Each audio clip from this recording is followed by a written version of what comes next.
Hello friends, welcome to आईएससीएस के English के practice session में आपका स्वागत है। दोस्तों, चलिए हम लोग आज का इंग्लिश का प्रैक्टिस सेशन शुरू करते हैं। क्वेश्चंस सारे बहुत इंपॉर्टेंट हैं जो कि आने वाले सारे एग्जामिनेशंस जिसके नोटिफिकेशंस भी आ गए हैं, सीजीएल हो, सीएचएसएल हो या फिर बैंकिंग के हों, एयरफोर्स के एक्स और वाई ग्रुप के हों, सीडीएस के हों एग्जामिनेशंस, उन सारे एग्जामिनेशन के लिए क्वेश्चंस बहुत ही इंपॉर्टेंट है दोस्तों। तो चलिए आज सुबह सुबह हम लोग प्रैक्टिस शुरू करते हैं। तो आज का पहला सवाल as usual fill in the blank से है। सवाल है, the merchant and his friend were nearly drowned but dash were lucky. दोस्तों, डैश में क्या होगा? दे, वी, यू या फिर देम।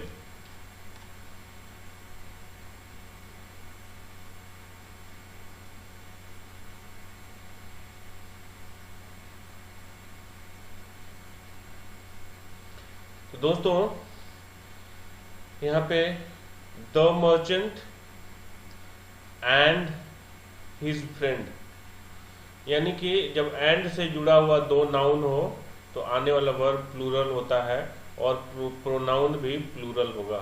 ठीक है दोस्तों। तो मर्चेंट और हिज फ्रेंड दोनों थर्ड पर्सन है, दोनों मिलके थर्ड पर्सन प्लूरल नंबर बनाते हैं, यानी कि यहाँ पे क्या हो जाएगा? थर्ड पर्सन प्लूरल नंबर दे होगा। ठीक है दोस्तों। तो answer would be option number A. Now look at question number 2। I have availed of all the opportunities that have come my way, and this is one of the reasons why I am so rich and contented today. तो avail के बाद दोस्तों जो blank है इसमें क्या लगाना है? Himself, myself, ourself या हर सेल्फ। दोस्तों याद रहे, अवेल जो है एक ऐसा वर्ब है जिसके बाद अवेल के बाद हम क्या लगाते हैं? रिफ्लेक्सिव प्रोनाउन लगाते हैं। ओहो, रिफ्लेक्सिव प्रोनाउन लगाते हैं दोस्तों। और ये रिफ्लेक्सिव प्रोनाउन कौन सा होगा? जो अवेल से पहले जो सब्जेक्ट होगा उसी सब्जेक्ट का क्या होगा? ये रिफ्लेक्सिव प्रोनाउन बनाएंगे। ठीक है दोस्तों। तो सब्जेक्ट है, यहाँ पे क्या है? आई है, तो आई का रिफ्लेक्सिव प्रोनाउन क्या होता है? Myself. क्या होता है दोस्तों? Myself. ठीक है। तो answer would be option number B. Now look at question number 3।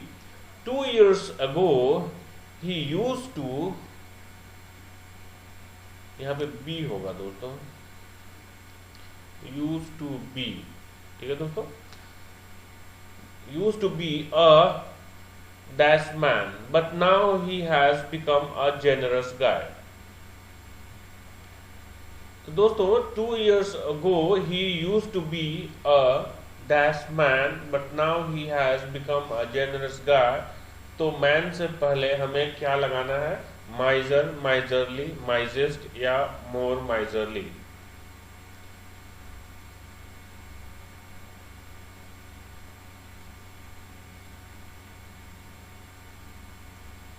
तो दोस्तों मैन क्या है? नाउन है, और नाउन के पहले हम लोग क्या लगाएंगे दोस्तों? यहाँ पे ऐसा वर्ड होना चाहिए जो एडजेक्टिव हो। ठीक है दोस्तों। तो एडजेक्टिव माइजर जो होता है ये नाउन होता है दोस्तों, याद रखिएगा। It looks and sounds like adjective but actually it is a noun. जैसे कि आप कावर्ड और कावर्डली में समझते होंगे। कावर्ड, कावर्ड जो होता है दोस्तों ये नाउन होता है, और कावर्डली जो होता है वो एडजेक्टिव और एडवर्ब होता है। ठीक है दोस्तों। उसी तरीके से माइजरली जो है ये क्या है? एडजेक्टिव है। तो यहाँ पे एडजेक्टिव क्या लगाएंगे? माइजरली लगाएंगे। तो आंसर क्या होगा? 2 years ago he used to be a miserly man but now he has become a generous guy। So option B will be the right one. Now look at question number 4. Without any shade of doubt, this is really and truly dash।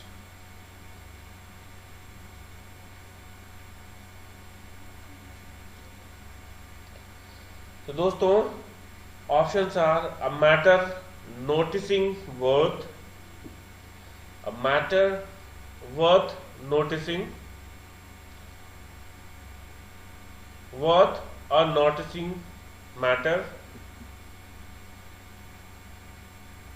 a worth noticing matter.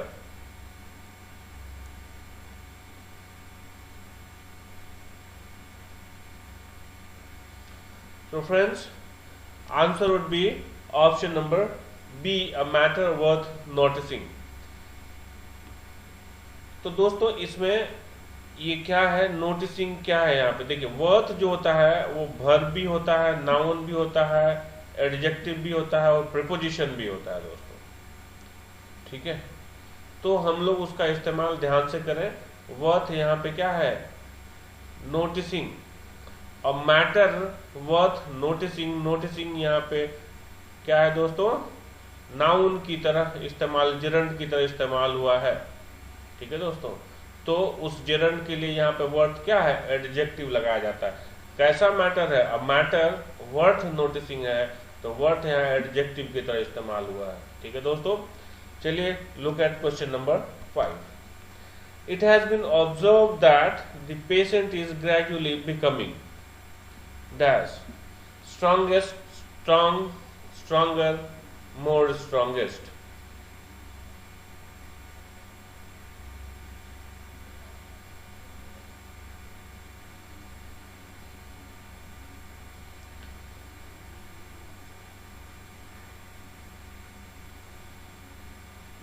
तो दोस्तों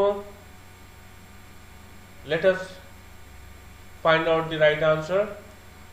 अगर sentence में दोस्तों एक चीज यहां याद रखें, ग्रेजुअली हो, स्लोली हो, तो उसका मतलब होता है कि धीरे धीरे होगा, यानी कि पहले जितना था उससे ज्यादा होगा या उससे कम होगा। यानी कि आप कंपैरिजन करते हैं तो कंपैरेटिव डिग्री में यहाँ पे एडजेक्टिव इस्तेमाल होगा।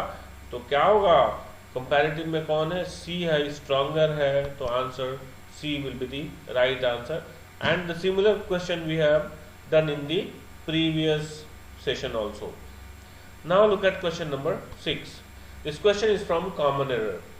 The question is, the train was moving so fast that we might not see the place properly.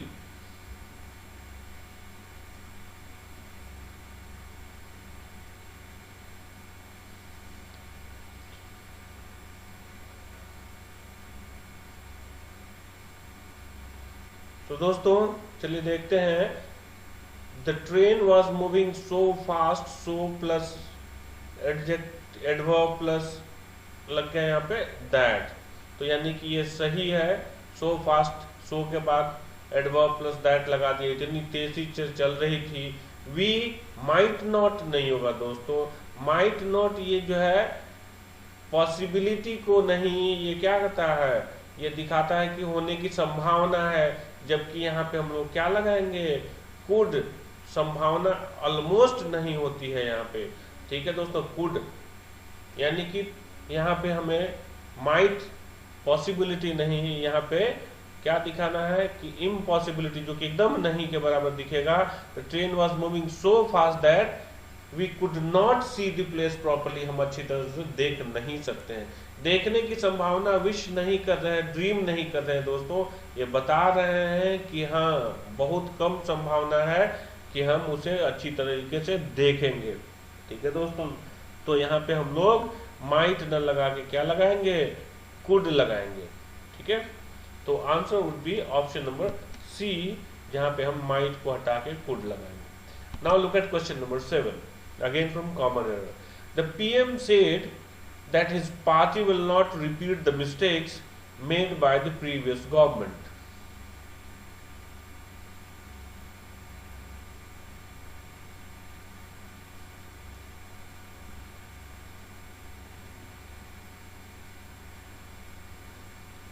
दोस्तों चलिए देखते हैं इसमें एरर कहाँ है। The PM said that, the PM said के बाद दैट है, यानी कि ये इंडायरेक्ट स्पीच में है। तो इंडायरेक्ट स्पीच में होगा तो उसके बाद आने वाला जो विल है या फ्यूचर टेंस में कॉरेस्पॉन्डिंग पास्ट टेंस में होगा, तो विल का पास्ट क्या होगा, वुड हो जाएगा दोस्तों, तो यहाँ पे हम लोग would का इस्तेमाल करेंगे।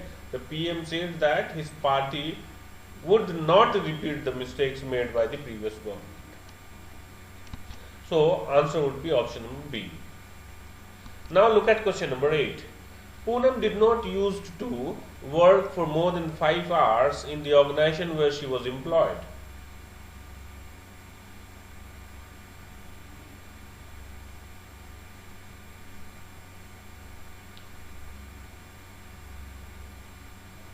तो दोस्तों चलिए देखते हैं इसमें एरर कहाँ है। Poonam did not use to, दोस्तों यहाँ पे यूज टू नहीं होके क्या हो जाएगा, यूज टू हो जाएगा, इसलिए कि यहाँ पे हमने क्या लगाया है, डिड लगाया है, डिड के बाद V1 हो जाता है दोस्तों, ठीक है। तो क्या हो जाएगा यहाँ पे V1 हो जाएगा। Answer would be option number A. Now look at question number 9। Rahul might has asked you to transgress his social decorum since he was not aware of the consequence.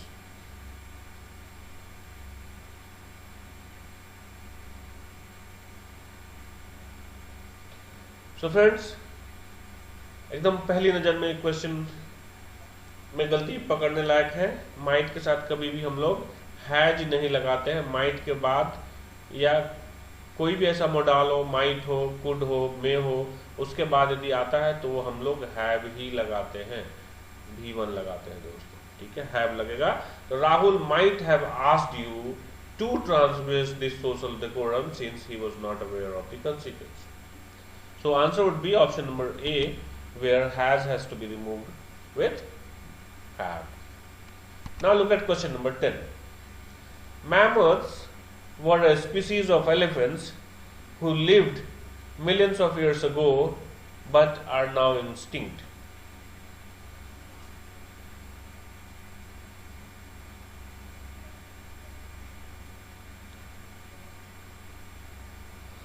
Again, this is a very easy question. Mammoths were a species of elephants. अब ये who है, relative pronoun है, जो कि क्या आया है, mammoths के लिए आया। किसके लिए आया है, मैमथ्स के लिए आया दोस्तों। तो who यहाँ पे लगेगा नहीं, इसके लिए क्या लगाते हैं हम लोग, which लगाएंगे या फिर that लगाएंगे, ठीक है। तो answer would be option number C, जहाँ पे यहाँ पे देखिए दोस्तों बी यहाँ पे लिखा हुआ, बी नहीं होगा, answer would be C, answer would be C, right. Now look at question number 11. This question is from idioms and phrases. To blow one's own trumpet. Options are refusing to use anybody else's trumpet, playing a tune on the trumpet, praising oneself and others.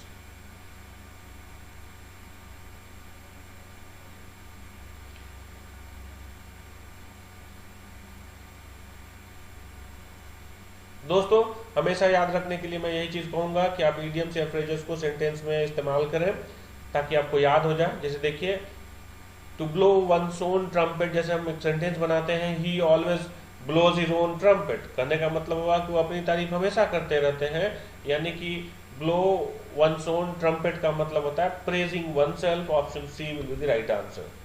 So please use the idioms or phrases in the sentence in your favorite sentence. जिस तरह का sentence हो उस तरह से इस्तेमाल कर ले ताकि उसका मीनिंग हमेशा याद रहे।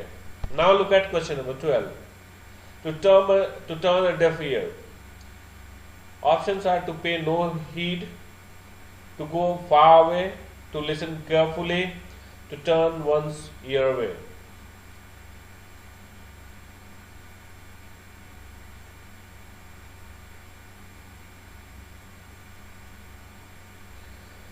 So friends, if somebody is turning deaf ear to you, means he is not paying heed to your matter, your things, your speech. आपकी बातों को ध्यान से नहीं सुनता है, he is paying no heed. So to pay no heed will be the answer. Answer option A will be the right one. To turn a deaf ear. Now look at question number 13. To put up with. To accommodate, to adjust, to understand, या to tolerate.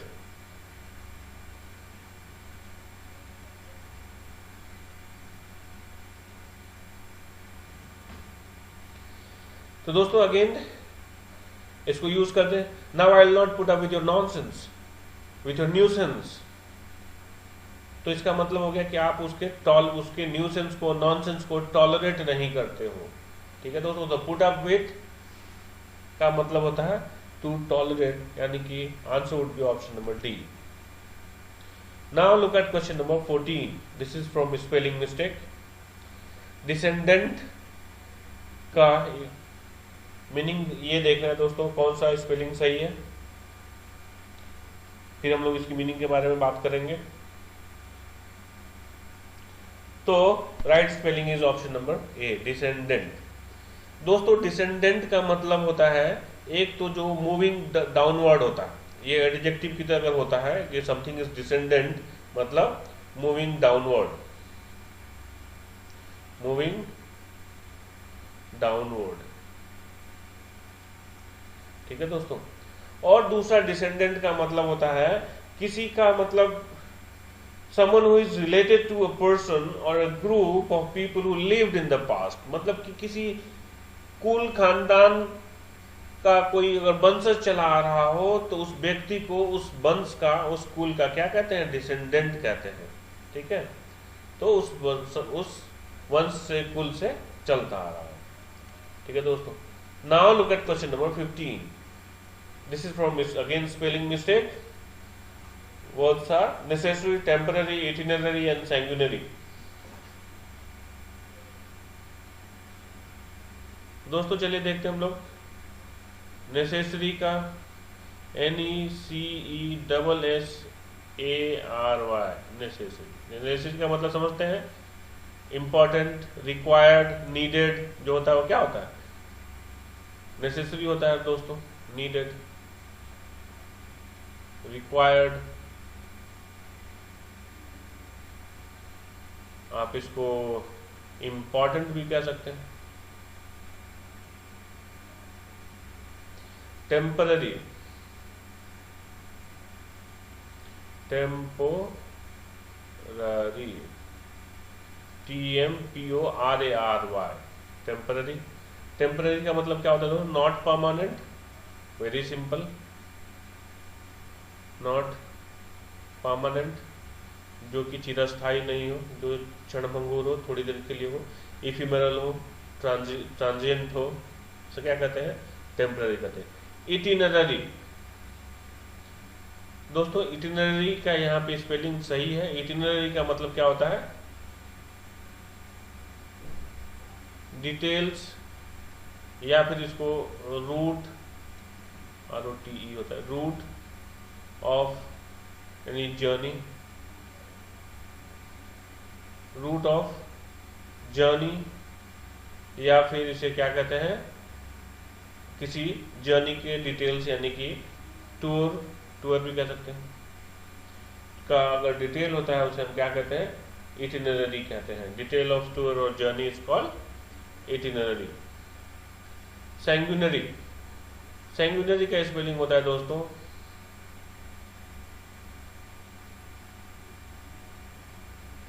NARY होता है दोस्तों, सैंग्युइनरी। सैंग्युइनरी का मतलब होता है दोस्तों कि मतलब खून खराबा वाला, जिसको हम लोग ब्लड बाथ कहते हैं, या ब्लड थर्स्टी कहिए तो अच्छा है, ब्लड थर्स्टी, या फिर मर्डरस कह सकते हैं, मर्डरस। तो इसको क्या कहते हैं, सैंग्युइनरी कहते हैं। Now look at question number 16। Again from one word substitution. To secretly store more than what is allowed, मतलब कि जितना अलाउड है उससे ज्यादा किसी भी सामान का या जरूरत के सामान का स्टोर करना क्या कहलाता है, होर्ड, स्टोर, हाइड या बोर्ड। तो दोस्तों इसे क्या कहते हैं, होर्डिंग कहते हैं या होर्ड करना कहते हैं। वर्ब है टू होर्ड। होर्ड का मतलब होता है किसी भी चीज का जमाखोरी करना। जमाखोरी मतलब उसको जमा करना, आप बाद में उसे हाई प्राइस में बेचते हैं मुनाफा के लिए, तो उसे कहते हैं होर्डिंग। स्टोर का मतलब होता है रखना, हाइड का मतलब होता है छुपाना, और अबोर्ड का मतलब होता है दोस्तों किसी ट्रेन में, जहाज में बैठते हैं तो उसे क्या कहते हैं, अबोर्ड कहते हैं। Now look at question number 17। A person who gambles or bets, punter, backer, customer, a client.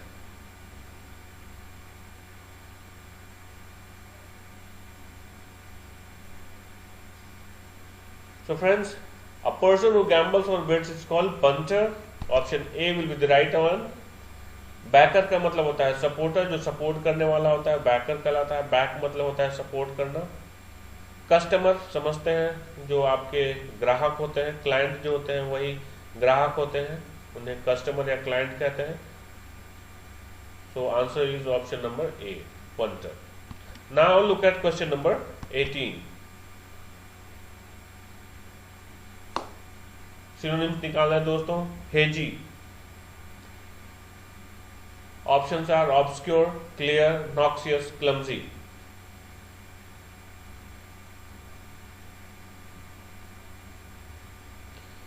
So friends, hazy means if something is not clear, it's called hazy. If something is not clearly visible, it's called hazy.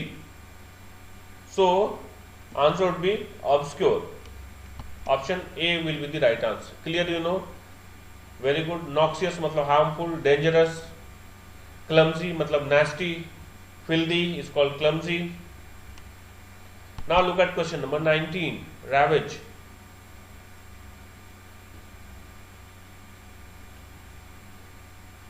Options are destroy, break, demolish, abolish.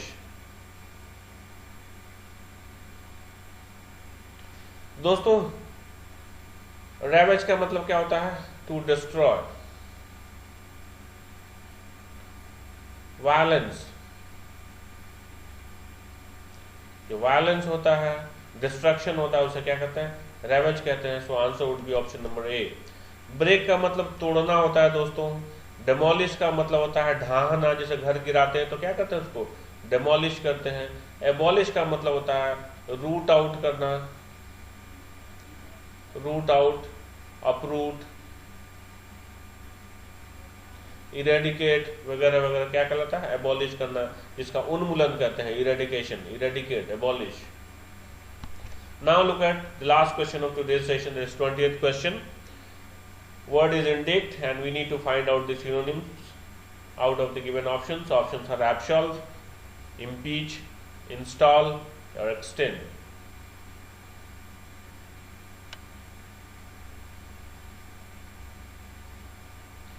तो दोस्तों indict का मतलब होता है किसी का case में दोषी बनाना, अक्यूज करना। इम्पीच करना और उस पर क्या करना है, उसको ट्रायल पर भेजना, या क्राइम में उसका क्या है, हियरिंग करना, ट्रायल करना, उसका क्या कहलाता है, इंडिक्ट कहलाता है। तो यहाँ पे एक ऑप्शन है impeach, impeach will be the right one, तो option B will be the answer. दोस्तों एब्सॉल्व का मतलब होता है रिहा करना। एब्सॉल्व क्या होता है, रिहा करते, तो रिहा का क्या कहते हैं आप, इसको अक्विट भी कहते हैं, एक्सोनरेट कह सकते हैं आप, क्या कहते हैं इसको, एक्सोनरेट कहते हैं, क्लियर भी कह सकते हैं इसको, विंडिकेट भी कह सकते हैं। ठीक है, तो इंस्टॉल, इम्पीच तो आप समझ ही गए। इंस्टॉल का मतलब जैसे कोई मशीन इंस्टॉल करते हैं तो उसे क्या करते हैं आप, उसे लगाते हैं, उसे चालू करते हैं। एक्सटेंड का मतलब बढ़ाना होता है दोस्तों। ठीक है, तो दोस्तों इसी सवाल के साथ आज का प्रैक्टिस सेशन यही समाप्त होता है। Hope you guys have enjoyed today's session, and please if you have enjoyed, share it to your friends and please like the video. Thanks a lot for watching our video. Thanks a lot once again.